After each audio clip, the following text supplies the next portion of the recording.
বাংলাতে চলতি ভাষায় মানে রোয়াকি ভাষায় একটা কথা আছে, রোগড়ে দেওয়া। বাজে সেন্সে নেবেন না, রোগড়ে দেওয়া মানে কিন্তু খুব খারাপ কোনো কথা নয়, অশ্লীল কথা নয়। একটা ভিডিও দেখুন, উত্তরপ্রদেশে একটি SC/ST সম্প্রদায়ের ছেলে, তাকে ইন্টারভিউ করা হচ্ছে। কি বলা হচ্ছে যে আপনি রাহুল গান্ধী, অখিলেশ, তারপরে মল্লিকার্জুন খাড়গে, এদিকে মমতা বন্দ্যোপাধ্যায়, যারা সব সীতারাম ইয়েচুরি, এরা যে সব ইন্ডি জোটের, এরা তো সবসময় আপনাদের SC/ST হয়ে কথা বলে। তো আপনার সেই বিষয়ে বক্তব্য কি?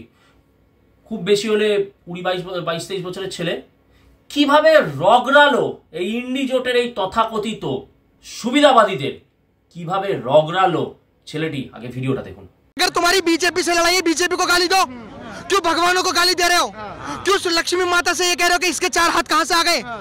हमारे थोड़े से वोट के लिए और थोड़ी सी लाइक के लिए तुम शिवलिंग के ऊपर पैर रखते हो और फोटो खिंचवाते हो, फोटो वायरल करते हो। सिर्फ कुछ लाइक के लिए तुम हमारे भगवान राम की तस्वीरें जलाते हो, सिर्फ कुछ वोटों के लिए। क्या 2024 के इलेक्शन इस बेस पर होंगे कि भगवानों को गाली दो?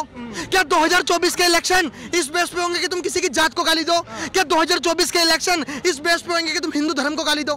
तुम उस रामचरितमानस को जला रहे हो और उसके बाद कहते हो कि मेरे से बड़ा कोई हिंदू नहीं। तुम स्वामी प्रसाद मौर्य को इन्होंने छोड़ रखा है पालतू कुत्तों की तरह। प्लीज डालना जरूर, मैंने इसमें गाली नहीं दी, बीप मत लगाना।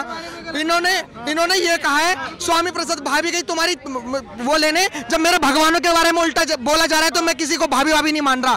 ये उसकी बात कर रहे हैं, कौन है वो, एक यादव की, जो अखिलेश यादव की जो पत्नी है, डिम्पल यादव। मुझे बस इस बात का जवाब चाहिए कि स्वामी प्रसाद मौर्य ने ऐसा क्यों कहा, इसके तो पीछे इन्वेस्टिगेशन बैठनी चाहिए। हमारा कॉन्स्टिट्यूशन कहता है आर्टिकल 25 से लेकर 28 तक सिर्फ धार्मिक की आजादी मिलती है। इंडियन पिनल कोड, अगर तुम किसी धर्म को गलत कहते हो तो तुम्हारे पे 295A, 295, 296, 297, 298 कहाँ चली गई वो इंडियन पिनल कोड? और कहाँ मर गए वो वकील, और कहाँ मर गए वो हिंदू संगठन के लोग? ये कहते हैं ना कि ढोल गवार शूद्र पशु नारी सकल ताड़न के अधिकारी, तो ताड़न इन्होंने बता दिया कि ताड़ना मतलब प्रताड़ित करना है, जो कि हमारी रामचरितमानस में ताड़न का मतलब शिक्षा देना होता है। अब कुछ यहाँ पे लोग होंगे, हालांकि मैं शेड्यूल कैटेगरी से बिलोंग करता हूँ तो मैं आपको बहुत अच्छे से एक्सप्लेन कर सकता हूँ। ये लोग कहेंगे कि भाई पशुओं को कहां से शिक्षा दोगे? ये लोग बिल्ली येरी शिक्षा। तो हमारे डॉक्टर भीमराव अंबेडकर जी ने भी तो कहा था कि शिक्षा वो शेरनी का दूध होता है जो पिएगा वो दहाड़ेगा। तो इसका मतलब लोगों को शिक्षा ना दे, शेरनी का दूध पिलाएं। तो एक तरीके से सेंस है। इन्होंने आपस में जातियों को लड़वाने में इतना वो कर दिया मगन लोगों को। आप यकीन मानिए, हमारे देश में नारा लगता है हिंदू मुस्लिम सिख ईसाई हम सब भाई भाई। हमारे देश में नारा ये क्यों नहीं लगता ब्राह्मण क्षत्रिय वैश्य शूद्र हम सब भाई भाई? जिस दिन हम भाई भाई हो गए तो ऑटोमेटिक हमें किसी को भाई बनाने की जरूरत ही नहीं पड़ेगी, लोग हमारे पास भाई बनने आएंगे। लेकिन ये कॉन्सेप्ट समझ लीजिए कि भाई सिर्फ ऐसे जानबूझ के बनाना है और हमारे को रियलिटी में तोड़ने की साजिश इनकी खुद की है। स्वामी प्रसाद मौर्य जिस तरीके से लगातार अपमान कर रहे हैं, क्या वजह दिखाई दे रही है इसके? वजह सिर्फ एक ही है कि एंटी हिंदू मूवमेंट सारे चलाना। सबको पता है धीरे धीरे करके सब मंदिर जा रहे हैं। सबको पता है जो आज तक वैष्णो देवी मंदिर नहीं गया वो वैष्णो देवी मंदिर जा रहे हैं, जो आज तक काशी नहीं गया वो काशी जा रहे हैं। तो जो एंटी हिंदू मूवमेंट जो चला रहे हैं, जो प्रोपेगेंडा चला रहे हैं, उनके मन में कहीं ना कहीं डर फैल रहा है कि यार हमारे सारे नेता तो मंदिर जा रहे हैं तो हमारे लिए आवाज कौन बनेगा? स्वामी प्रसाद मौर्य जैसे लोग अगर आप ये कहते हो, और ये फिर आपकी बहुत बड़ी बालक बुद्धि होगी कि हमारे भारत में अब एंटी हिंदू मूवमेंट नहीं चल रहा, वो फिर लड़ किसके लिए रहा है? अगर वो किसी शोषण, अगर किसी दलित का शोषण हो रहा है, अगर वो इसलिए लड़ रहा है तो मैं भी उनके साथ हूं और पूरा देश उनके साथ है। चाहे वो आपका नाम क्या है पूरा? मोनू शर्मा। आप भी उनके साथ होंगे अगर कोई किसी का शोषण हो रहा। लेकिन अगर तुम किसी के शोषण के नाम पे किसी के भगवानों को गाली दोगे, किसी शिवलिंग को किसी के पुरुष के लिंग से तुलना करोगे, इतनी गंदी गंदी चीजें कहोगे, अब जाहिर सी बात है ये लोग कहेंगे कि लिंग का मतलब तो होता है, लिंग का मतलब तो हमारे संस्कृत भाषा में चिन्ह होता है। ये बहुत बड़ी गंदी चीजें बताई गई हैं। ये स्वामी प्रसाद मौर्य जैसे लोग हमेशा ये बताते हैं कि रामचरितमानस में महिलाओं का अपमान हुआ है, हमेशा अग्नि परीक्षा देनी पड़ी है। कोई ये नहीं बताता कि रामचरितमानस में महिलाओं के सम्मान के लिए रावण का वध करा था। कोई ये नहीं बताता कि महाभारत युद्ध ही इसी वजह से हुआ था, द्रौपदी के चीर हरण पे। स्वामी प्रसाद मौर्य जैसे लोग, मैं अभी भी आपको कह रहा हूँ, हमारे देश में कानून वो नहीं चल रहे जो लिखित हुए हैं। सिर्फ कानून लिख दिए गए हैं क्या इंडियन पिनल कोड 295 लगेगी, 295A लगेगी, इसके चक्कर में 2 साल की जेल होगी। ऐसा कुछ नहीं होता, आप देख लीजिए। आप देखिए, आपको लगता है स्वामी प्रसाद मौर्य ऐसा अकेला बोल रहा है? स्वामी प्रसाद मौर्य ने ऐसा बोल के कई लोगों को खड़ा कर दिया कि जब मैं बोल सकता हूँ हिंदू धर्म एक धोखा है, जब मैं बोल सकता हूँ कि भगवानों को कोई अस्तित्व नहीं है, तो आप लोग भी बोलो। इन्हें पता है कि अगर हम पूरे हिंदू मूवमेंट को टारगेट करेंगे तो शायद हमारे पे वोट ना है। तो मुझे ऐसा लगता है, देखो मैं नॉन ब्राह्मण नॉन क्षत्रिय हूँ, और तो मुझे ऐसा लगता है ब्राह्मण और ठाकुरों को इसलिए ज़्यादा टारगेट करते हैं ताकि ये लोग ना, ये 3% है ब्राह्मण, ठाकुर भी 2-3% ही हैं। अगर तुम इन्हें टारगेट करोगे तो मुस्लिमों का वोट बैंक भी तुम्हारे पास है, ईसाइयों का वोट बैंक भी तुम्हारे पास है, दलितों का भी वोट बैंक तुम्हारे पास है, ओबीसी का भी वोट बैंक तुम्हारे पास है। तो कहीं ना कहीं इस चक्कर में लोगों को लड़वाते हैं, और मेरे हिसाब से ऐसा नहीं होना चाहिए। यार तुम एक बात बताओ, जिसने पाकिस्तान ले लिया वो कौन था? जिन्ना था। जिन्ना किस पार्टी से था? कांग्रेस पार्टी से था। सोचिए, जब कांग्रेस पार्टी के 2 दावेदार थे प्रधानमंत्री बनने के, जिन्ना और नेहरू, तो 2 देश हो गए। आज तो 28 दावेदार हैं, तो कितने टुकड़े होंगे? वल्लभ भाई पटेल की अंदर आत्मा दुख रही होगी कि मैंने 565 रियासतें क्यों एक करी। आओ कभी हमारी मथुरा में, और सबसे बड़ी बात, मैं सौभाग्यशाली हूँ कि मेरे टाइम पे तो राम मंदिर बनना है। आओ कभी हमारे अयोध्या। लेकिन एक बात है ना, अगर बीजेपी इन पे कदम उठाएगी, ओह माय गॉड, एक दलित पर अत्याचार कर दिया, अगर कोई खालिस्तान का फ्लैग लगाता है लाल किला पे और अगर उसे पकड़ा जाता है, ओह माय गॉड, किसानों का अपमान कर दिया। यार ये क्या पागलपना चल रहा है? अगर कोई बाहर देश के रोहिंग्या आके रहते हैं हमारे देश में और भारत के झंडे जलाते हैं, वो एक्टिविटी करते हैं, और जब हम उनके खिलाफ बोलते हैं एज अ भारतीय, अगर मैं भी बोलता हूँ, तो हमें पता क्या कहा जाता है? ये जो साले हिंदू है ना, ये मुस्लिमों से नफरत करते हैं। कहाँ का लॉजिक है? हम उसके खिलाफ बोल रहे हैं जो हमारे भारत के तिरंगे को जलाते हैं। सोचिए देश का कितना बड़ा दुर्भाग्य है। हमारी देश की जनता, जो सिख है वो गुरुद्वारे के बाहर सो रहे हैं, जो हिंदू है वो मंदिरों के बाहर सो रहे हैं, जो मुस्लिम है वो मस्जिदों के बाहर सो रहे हैं, और जो बाहर देश के आए रोहिंग्या हैं उन्हें अपोलो हॉस्पिटल के सामने फ्लैट दिए गए हैं कि लो बेटा तुम आराम से रहो, सरकार की निगरानी में रहो, आराम से रहो। जब देश में भगवत गीता रोड पे बिकने लगे और जूते शोरूम में बिकने लगे, उस देश की क्या स्थिति होगी? कुछ लोग कहते हैं कि भाई 600 साल मुगलों ने राज करा तब तुम्हारा धर्म खतरे में नहीं आया, 200 साल अंग्रेजों ने राज करा तब तुम्हारा धर्म खतरे में नहीं आया। जब 600 साल मुगलों ने राज करा था ना, तो हमारी नालंदा यूनिवर्सिटी जला दी गई थी, आपको पता होगा। 99% सनातन धर्म तो वहीं खत्म हो गया था। और जो मतलब ब्राह्मण कास्ट वाले नहीं, जो मतलब वेदों का जो ज्ञान रखते थे, उनको तो आज़ादी नहीं थी अपने वेद पढ़ने की। जहाँ वेद पढ़ते थे वहाँ उन्हें जान से मार दिया जाता था। तो भाई धर्म तो हमारा शुरू से ही खतरे में था, और अभी भी रियलिटी में यकीन मानना, ये पहल हो रही है कुछ हिंदुत्व को जागने की और जगाने की। भाई তোমাকে স্যালিউট, প্রণাম, মানে কি বলে ধন্যবাদ জানাবো বুঝে পাচ্ছি না। কি সপাটে চটটা কষালো দেখলেন?